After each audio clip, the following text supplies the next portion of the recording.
O Sandro falou que você faz um trabalho com as crianças. Eu gostaria de conversar um pouco sobre isso. Como que é esse trabalho que vocês realizam com as crianças? É chamado de evangelização ou não? Como que é a forma das atividades e como que vocês conduzem esse conhecimento da doutrina para as crianças? É um trabalho lindo e super difícil ao mesmo tempo, porque nós não temos, para falar a verdade, um grupo coesionado de crianças. Nós temos atualmente 4, 5 crianças que frequentam, né, o centro, que são nossos filhos, os filhos dos trabalhadores, né? E nós acabamos tivendo esses filhos nos últimos anos. A minha filha tem 4 anos, tem um que tem 1 ano mais, o outro que tem 1 ano mais, quer dizer, minha afilhada tem 6, né? Então, nós temos aí esse grupo de 5 crianças que são as crianças, né? Nós começamos o trabalho pensando assim, não, nós vamos falar com as famílias que quando elas vierem, tragam as suas crianças, né? Então, a gente era primeiro um trabalho mais de babá do que realmente de educação espírita. Depois evoluiu para evangelização, porque a gente foi aprendendo também. No princípio não tinha, né? Então, primeiro vamos ser um trabalho de babá. As famílias que não têm onde deixar as crianças, deixa conosco. Aí evoluiu para evangelização. Teve pai que não gostou, porque eu não quero que meu filho aprenda evangelho, eu quero que meu filho aprenda de espiritualidade, de espiritismo, né? O nome também é uma coisa difícil, né? Diz muito. Atualmente chama-se educação espírita. A educação espírita é dedicada a crianças e a jovens. O que aconteceu? Na época a gente tinha alguns jovens e umas poucas crianças. Os jovens foram sumindo, ficaram só as crianças. Aí nós pegamos e colocamos tudo para as crianças.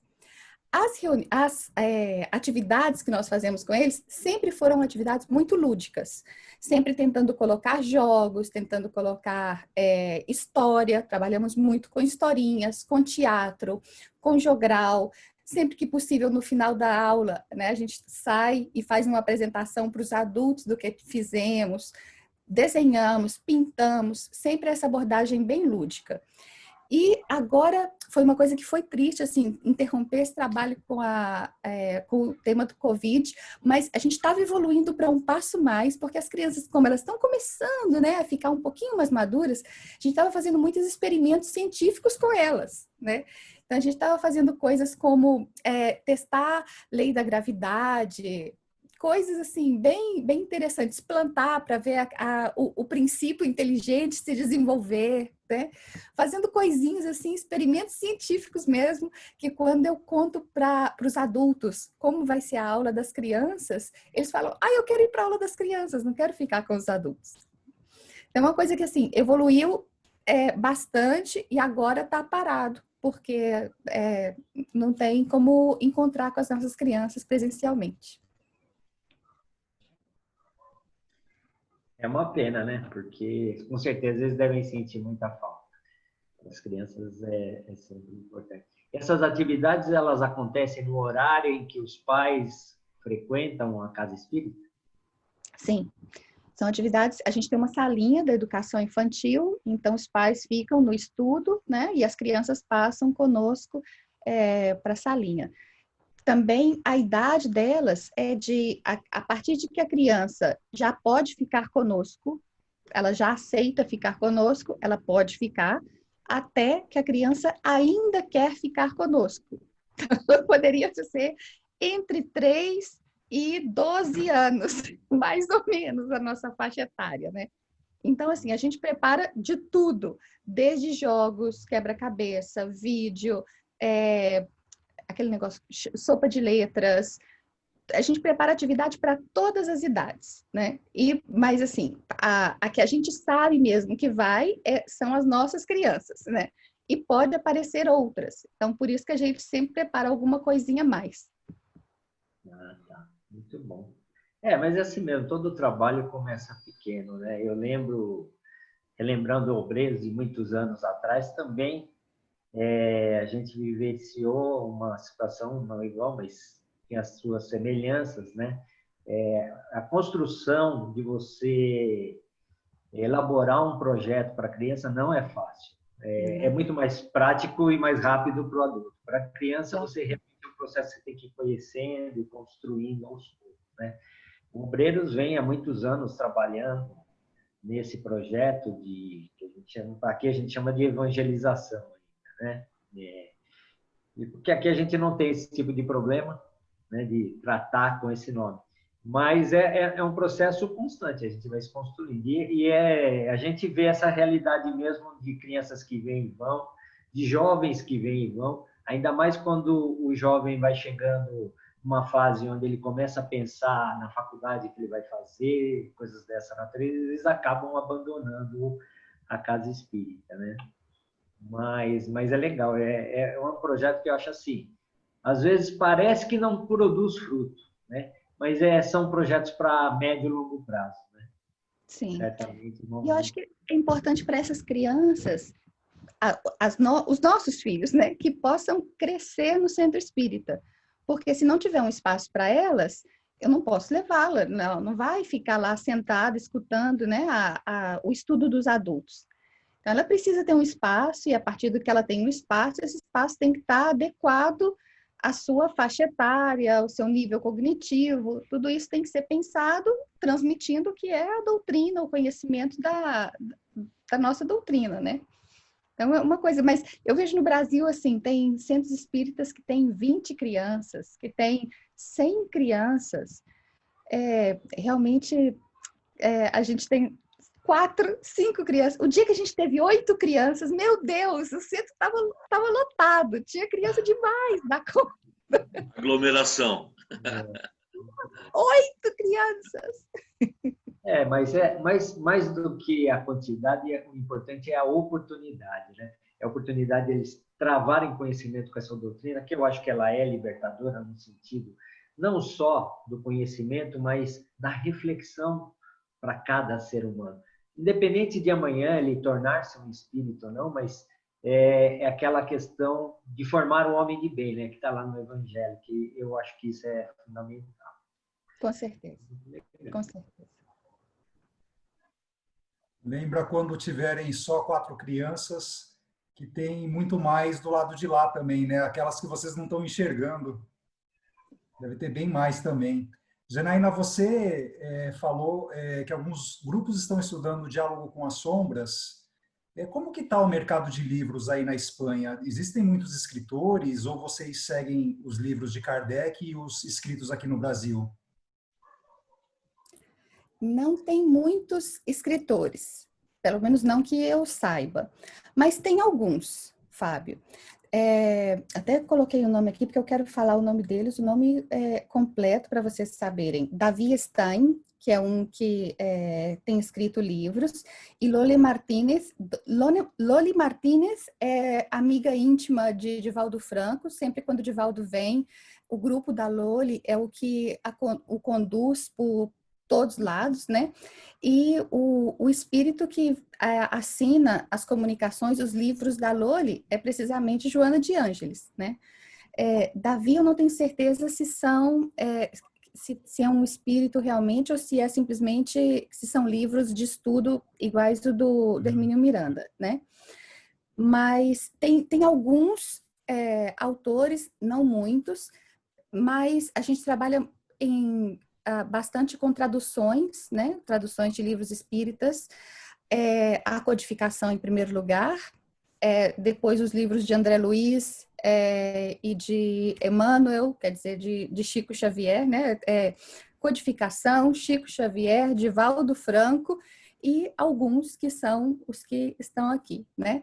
E alguns mais curiosos, assim, no nosso grupo a gente estuda aí os livros de Hermínio Miranda, tem alguns autores que a gente acaba estudando também, mas esses seriam, sim, os grandes referentes da gente. Eu sei que no Brasil tem uma diversidade muito grande, né, de autores, e aqui existe uma certa, realmente, precaução com relação a essa diversidade grande de autores, né, porque algumas informações sempre, assim, pecando de prudência, as pessoas nos dizem, né, os nossos líderes nos dizem, não, esse livro vai esperar um pouquinho, porque a gente tem coisas aqui que a gente não viu em outros lugares, então não tem necessidade da gente começar a estudar isso agora. Vamos a estudar a base, que é mais sólida, e dessa base é o que nós precisamos para seguir adiante. Legal. Mas faz falta, faz falta. Esses livros, eles são fáceis de encontrar, eles estão traduzidos para o espanhol, porque a obra toda de André Luiz a gente encontra fácil, né? Aberto na internet, eu não sei para o espanhol como que está. Sim, tem essas traduções, a maioria dessas traduções, elas estão disponíveis na própria página da Federação Espírita Espanhola.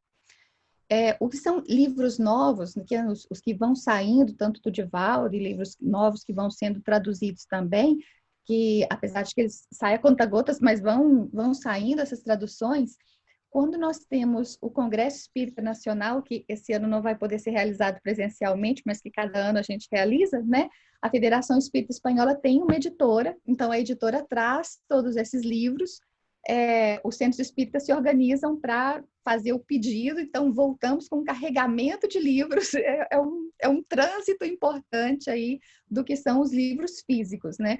E o que são os livros digitais, as pessoas podem tirar realmente da própria página da Federação Espírita Espanhola. Esses dois autores que eu comentei para você, a Loli e o Davi Stein, eles não estão, os livros não são publicados pela editora da Federação Espírita Espanhola. É uma editora que me parece que pertence ao Davi. Mas são livros muito, muito bons também. Não sei por que razão não acabou passando por aí, talvez por demora, né? Porque a Federação tem aí os ritmos, né? Dela. Então, eu acho que, de alguma forma, isso abriu a necessidade de que os trabalhadores que já têm, né, médios que podem escrever, buscassem outras vias. Ok. Você falou uma coisa muito interessante agora sobre a questão da federação, né?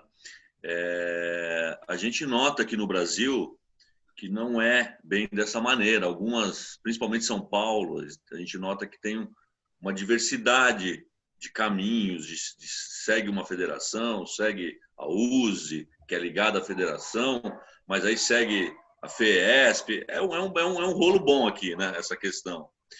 E você falou que aí seguem as determinações, ou melhor dizendo, as orientações da federação, né? Foi isso que eu entendi que você falou?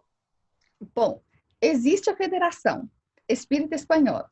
Eu acho que são aproximadamente uns 15 centros espíritas em toda a Espanha, né, que estão federados e realmente ativos no movimento. Porque tem alguns centros que tem o nome lá, mas o representante nunca vem, né? Então a gente acaba que considera que realmente não acaba estando. Então, eu diria que são entre 15 e 20 centros os que são federados em toda a Espanha.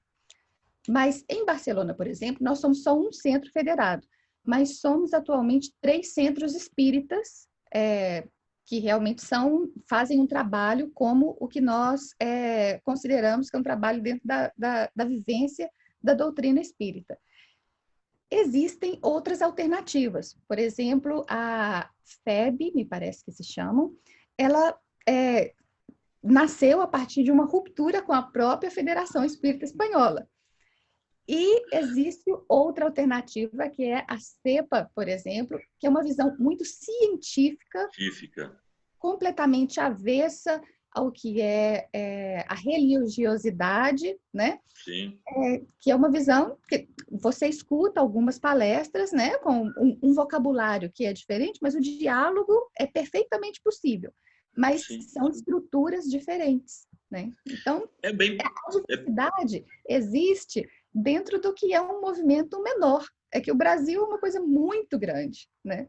Entendi. Mas é bem parecido com aqui, viu? Nós temos todas essas questões. A CEPA também, a que nós conhecemos aqui, né?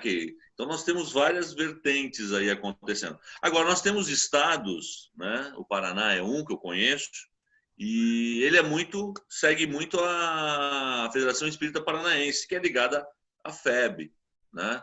Então, assim, a gente tem alguns locais que a gente nota que existe mais essa questão. E uma coisa muito legal que você falou também só uma observação, que a gente, às vezes, essa questão dos livros, a gente procura se apaixona, procura tanta coisa, né? Tem tanta... E a gente esquece do principal, né? Esquece as obras básicas, a revista espírita, esquece, muitas vezes, só o Chico tem 400 e tantos livros, né? Divaldo mais 200 e poucos, então é muita coisa que a gente tem, né? Para ler, se ficar só aí, né? E às vezes a gente né? Quer fazer novas experiências, quer fazer novas, né, situações, quer inventar um espiritismo um pouco alternativo, né? E às vezes a gente precisa de um pouco de orientação mesmo, né? Todo mundo quer estar na vanguarda, né? Eu quero saber o mais, eu quero saber mais, eu quero saber mais. Quando, na verdade, será que eu estou colocando na prática o básico? Vamos voltar ao início para ver se eu realmente entendi. Porque se eu tivesse entendido, eu já não seria uma pessoa tão orgulhosa como eu sou, já não estaria tão preocupada em saber o que é Deus, se existe, né? Tem questões, tem algumas direções de reflexão que são perfeitamente válidas, né? Seguir indagando, mas tem questões mais básicas de autoconhecimento, né? De colocar na prática a doutrina da forma como ela foi apresentada na codificação e depois complementada com os livros de Chico, né? E de Divaldo Franco, que se a gente conseguir fazer isso, já estamos fazendo muito. E te fala uma pessoa que esteve muito obcecada por entender o que era Deus, por saber se existia reencarnação em diferentes planos da vida. Quer dizer, eu fui uma pessoa, né, que tive que aprender a colocar na gaveta do eu não estou preparada para isso, né? Algumas questões. Então, eu tenho a minha gavetinha do eu não estou preparada para isso, que antes eu não tinha. Eu aprendi né, a cultivar essa gavetinha, né, para me concentrar realmente nas coisas para as que eu estou preparada. E isso não quer dizer que eu tenha aprendido, nem que eu seja capaz de colocá-las na prática. Mas para essas coisas eu estou preparada, e para outras não, né? É legal, né, indagar, pensar e tudo, mas a gente é uma questão bem de entender o porquê desse desejo de estar na vanguarda, né? Qual é a minha motivação para isso? Acontece com todo mundo, eu acho. Isso é uma coisa que todo mundo experiencia. Às vezes são fases da curiosidade humana, né, que todos nós passamos. Você falou que vocês têm os grupos de estudos que se reúnem semanalmente para estudar o Livro dos Espíritos e as obras. Isso é feito, é uma reunião aberta ou é um tipo de um curso e vocês estabelecem um programa? Como que vocês trabalham esse estudo em grupo?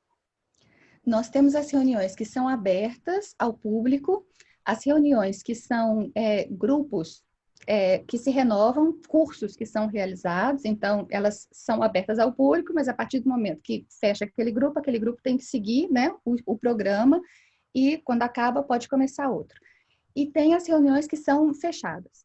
As reuniões que são fechadas são a única reunião que a gente realmente tem fechada é a reunião da mediunidade.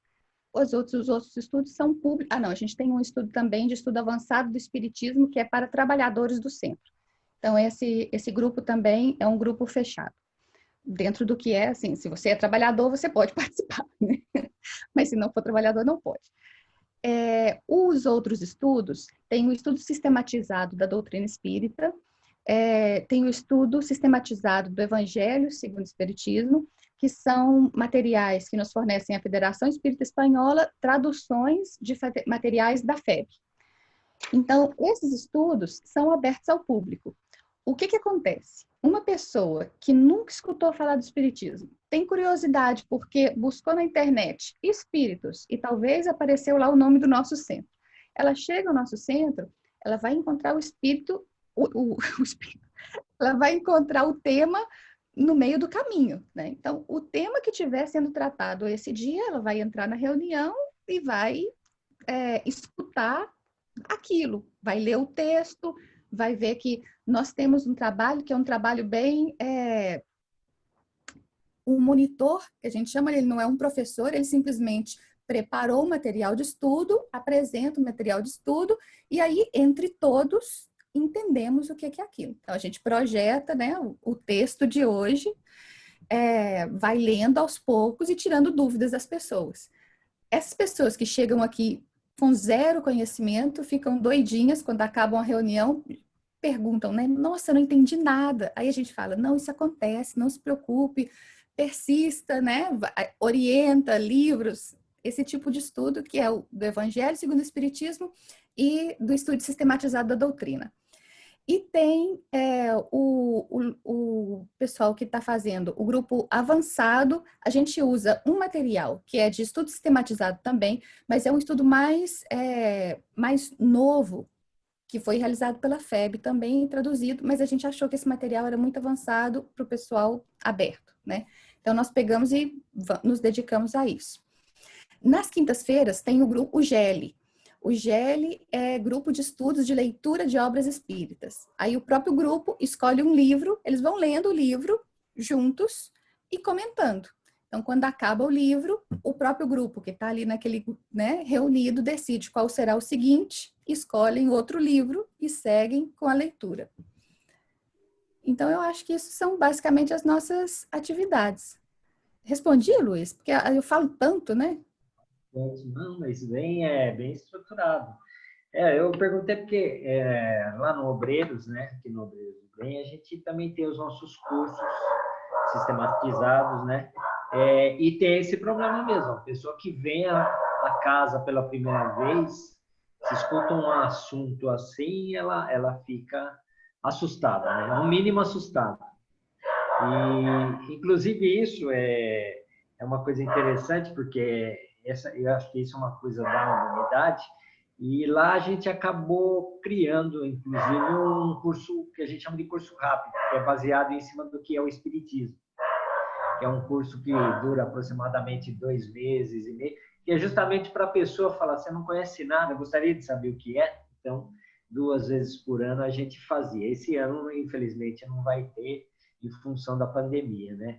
Mas é um problema. Pode fazer, Luiz, porque nós temos esse curso aqui também, que estava em andamento nas sextas-feiras, e a pandemia interrompeu durante 2 semanas, mas assim que nós conseguimos reestruturar tudo, eles acabaram o curso virtual. Que bom. A nossa dificuldade agora está sendo o grande desafio, né? Aprender com o que nós conseguimos, o que nós conquistamos durante a pandemia. Quer dizer, voltar à presencialidade sem perder o que nós conquistamos. Então, algumas atividades vão voltar a ser presenciais, algumas vão permanecer sendo de forma virtual, e isso nos dá a possibilidade de criar outras atividades. Então, o comunicado que nós fizemos, né, para todo mundo, a nossa ideia é que nós não vamos voltar ao centro espírita, nós iremos a uma nova versão, a uma versão melhor do nosso centro espírita. Então, ainda está em construção, porque agora, em setembro, nós vamos fazer uma prova, se o contexto sanitário permite, né, de voltar à presencialidade. Vamos começar assim com mínimos, né, nos estudos do estudo sistematizado da doutrina, que são no 2º e 4º sábados de cada mês. Então, a gente vai fazer essas 2 atividades de forma presencial em setembro e em outubro. Então, para observar como funciona, mas vamos permanecer também com o estudo virtual de forma paralela. Isso vai requerer de nós um número maior de trabalhadores, porque os que são anfitriões e monitores do estudo virtual devem permanecer para atender a classe virtual. E presencial vai precisar do monitor e também de uma pessoa que faça a recepção e a higienização do ambiente, né? Tem todo um protocolo que já está estabelecido também para a gente observar a recepção dessas pessoas. Principalmente a ideia é atender as pessoas que não podem vir de forma presencial, de forma virtual, e as pessoas que podem participar de forma virtual, que continuem, por favor, né? Então, essa é a nossa ideia. Mas vocês podem fazer o curso, esse curso dá para fazer de forma virtual. Legal. A gente também está tentando construir essa nova realidade. Não é fácil, né? É um caminho que a gente vai ter que aprender muitas coisas. Mas obrigado pela resposta.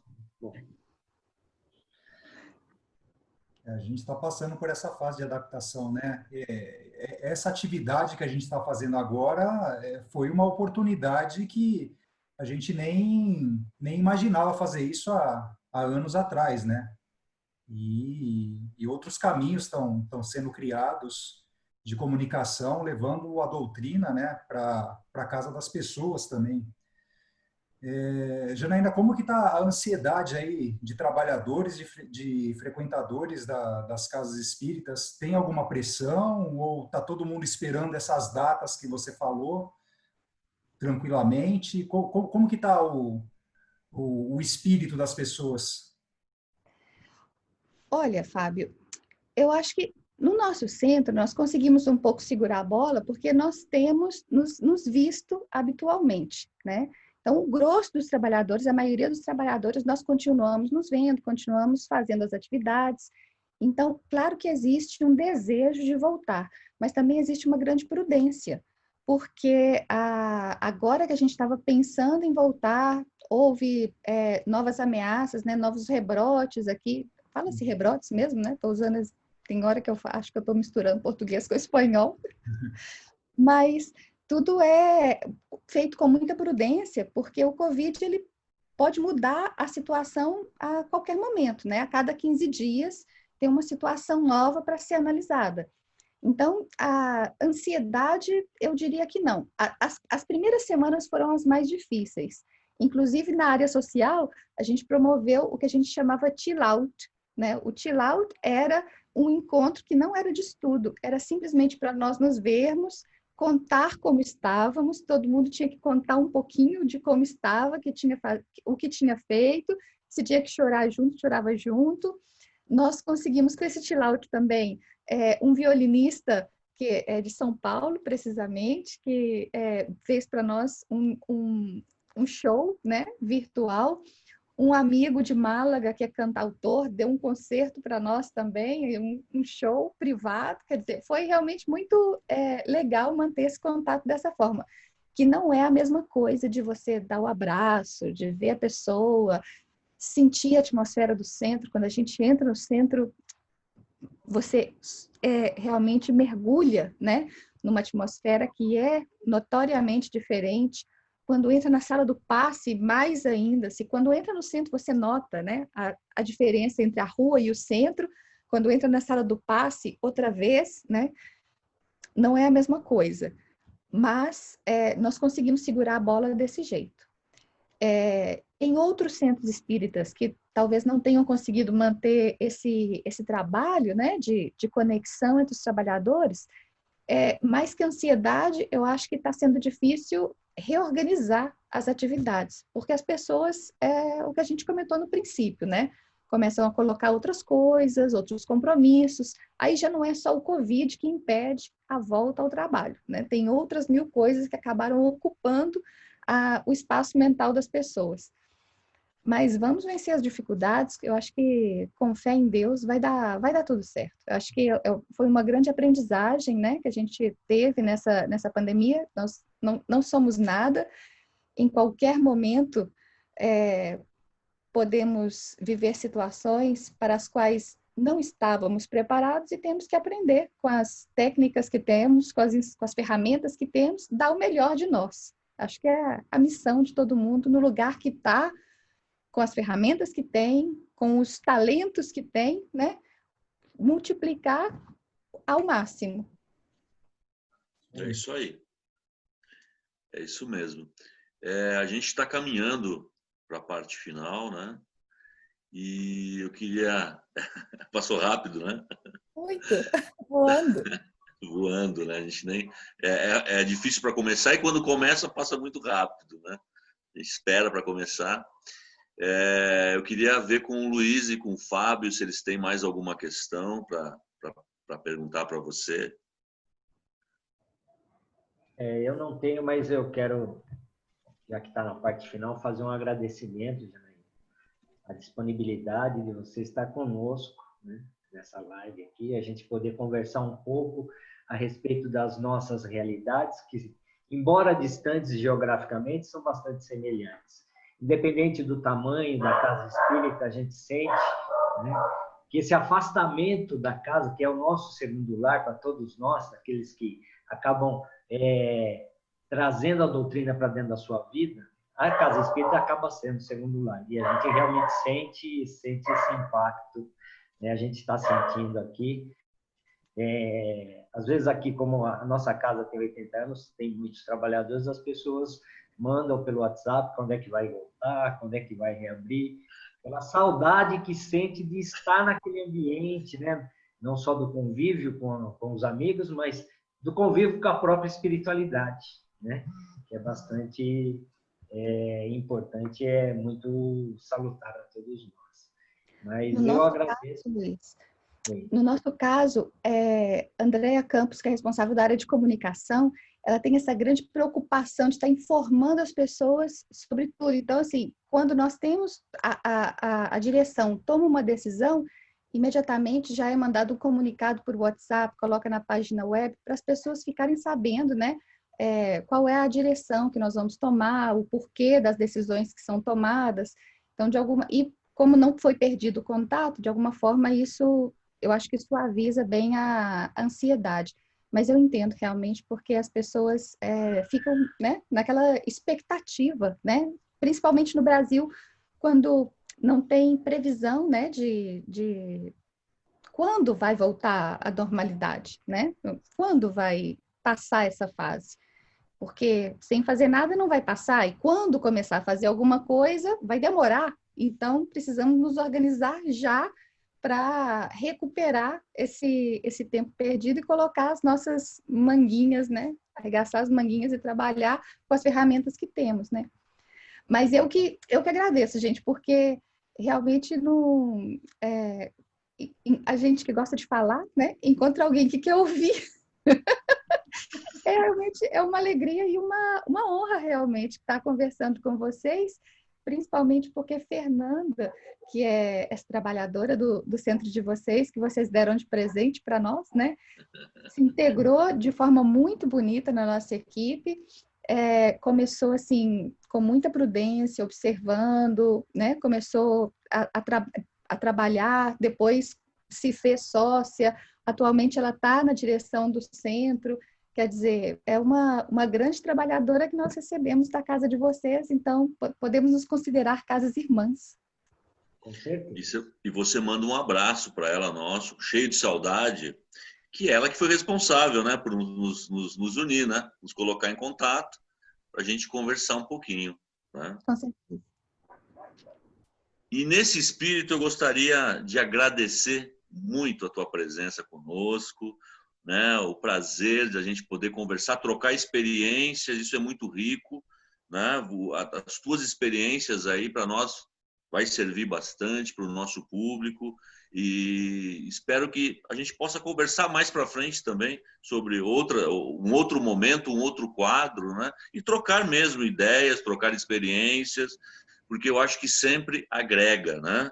Então, eu queria agradecer muito, mandar um beijão para a Fernanda, né? Para a Fernanda Carofres, nossa querida colega que está com vocês aí, e torcer muito para que vocês aí tenham sucesso no trabalho de vocês. Né? A gente vai ficar aqui torcendo e rezando muito para que tudo dê certo para vocês aí também. Obrigada demais pela oportunidade, pelas perguntas. E também vamos ficar aqui torcendo para vocês no Brasil também conseguirem se organizar, para não esperar a pandemia acabar, porque não vai acabar. Acho que é mais fácil a gente acabar antes que a pandemia. Então, precisamos voltar a viver, né? Ou seguir vivendo antes que a pandemia acabe, né? Antes que ela acabe. Com responsabilidade, né? Com responsabilidade. Claro. Mas... Isso em primeiro lugar, né? Porque fundamental, né? Quando nós decidimos, aquele sábado que nós dissemos, né? Olha, sábado que vem não vamos abrir o centro. A preocupação da gente era, poxa, porque a pessoa pode se contagiar em qualquer lugar, mas melhor que não fosse no centro, né? Então, nós acabamos fechando antes que fosse obrigado o confinamento. Em questão de 5 dias, já estávamos todos confinados. Então, isso reafirmou a decisão que nós tínhamos tomado. Mas no momento em que nós tomamos, ainda não sabíamos, né, como ia se desenvolver tudo. E eu acho que é isso, é um compromisso, uma responsabilidade muito grande, né? Estar à frente de um centro espírita. Com certeza. Muito grande, porque se para nós ela serve tanto e é uma coisa que nos inspira e nos dá tanta possibilidade de viver de uma forma mais serena, o que nós desejamos é que muitíssimas mais pessoas possam viver com esse mesmo conhecimento, com essa mesma serenidade, né? Então, exige realmente muita disciplina, muita prudência, mas também persistência no trabalho, né? Com certeza. Então, mais uma vez, muito obrigado. A gente agradece a todos que estão nos acompanhando. Gostaríamos de dizer que esse mês é um mês dedicado aos 80 anos do Instituto Espírita Obreiros do Bem. A gente agradece muito a presença do Fábio, do Luiz, especialmente da Janaína, nessa primeira palestra comemorativa aos 80 anos. E nós pedimos a todos que deixem aí o like, que se inscrevam para receber a notificação das próximas palestras. Muito obrigado a todos, fiquem com Deus, até uma próxima. Que assim seja. Que assim seja.